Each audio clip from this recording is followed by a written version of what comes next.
جی مدنی channel کے ناظرین، آج میں نے آپ کو جو کہانی سنانی ہے وہ ایک واقعہ ہے قرآن مجید فرقان حمید کا۔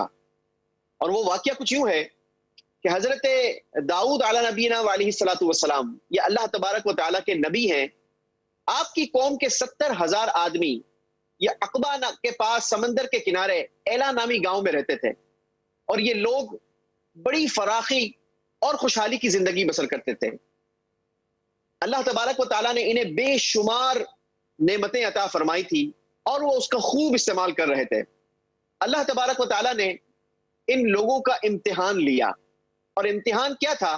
امتحان یہ تھا کہ ان پر سیٹرڈے کے دن یعنی ہفتے کے دن مچھلی کا شکار کرنا حرام قرار دے دیا، اور ہفتے کے باقی دنوں میں انہیں اجازت دے دی کہ وہ چاہیں تو اب مچھلی کا شکار کر سکتے ہیں۔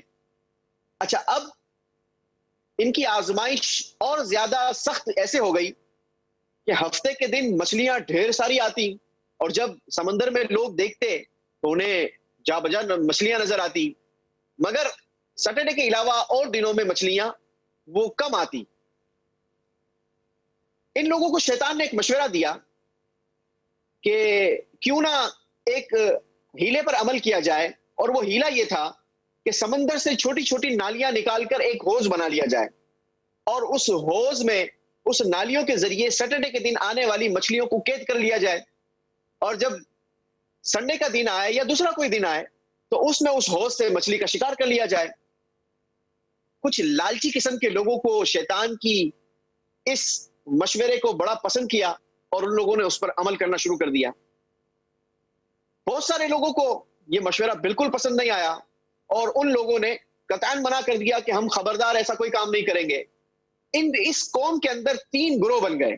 ایک وہ لوگ ہو گئے جو اس مشورے کے حامی ہو گئے، ایک وہ لوگ ہو گئے کہ جنہوں نے بالکل رد کر دیا، منع کر دیا کہ ہم ہرگز اس پر عمل نہیں کریں گے، اور ایک وہ گروہ ہو گیا جو یہ کہنے لگا کہ جناب آپ کی بھی بات ٹھیک ہے، تمہاری بھی بات ٹھیک ہے، لیکن ہم کسی کے ساتھ نہیں ہیں، نہ ہم کرنے والوں کو منع کریں گے، نہ ہم نہ کرنے والوں کو کچھ کہیں گے، ہم نہیں کریں گے۔ اس طریقے سے یہ 3 گروہ بن گئے۔ اب حضرت داؤد علی نبینا علیہ الصلوۃ والسلام کو جب یہ خبر ہوئی تو آپ بڑے رنجیدہ ہوئے اور آپ غضبناک ہوئے۔ کرنا یہ ہوا کہ ان لوگوں نے کیا کیا کہ جو اس کے حامی نہیں تھے، جنہوں نے منع کیا تھا اور جو اس کو پسند نہیں کرتے تھے اور منع بھی نہیں کرتے تھے، ان لوگوں نے ایک دیوار کھینچ دی کہ جناب تمہارے راستے الگ، تمہارا رہنا سہنا الگ، ہمارا رہنا سہنا الگ، آپ اپنے راستے رہیں، ہم اپنے راستے رہیں گے۔ ایک طرف وہ لوگ ہو گئے جو اس مشورے پر عمل کرنے والے تھے، اور دوسری طرف باقی جو 2 گروہ تھے وہ رہنا شروع کر گئے۔ اب جب حضرت داؤد علی نبینا علیہ الصلوۃ والسلام غضبناک ہوئے تو ایک صبح یہ ہوا کہ اس طرف سے آواز آنا بالکل بند ہو گئی جہاں پر اس مشورے پر عمل کرنے والے وہ لوگ رہتے تھے۔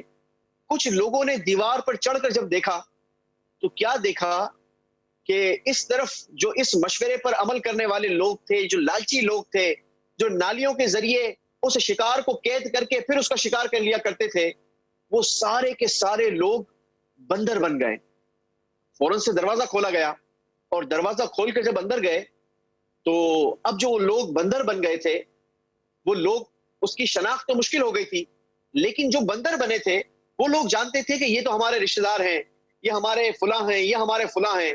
تو وہ بندر وہ اپنے رشتہ داروں کے قریب آ کر ان کے پاس ان سے چپٹتے، اور ان کے پاس آ کر گریہ وزاری کرتے، روتے چلاتے، لیکن 3 دن تک ان بندروں نے نہ کچھ کھانا کھایا نہ کچھ پانی پیا، اور کرتے کرتے یہ 3 دن کے اندر یہ 12,000 بندر سارے کے سارے ہلاک ہو گئے۔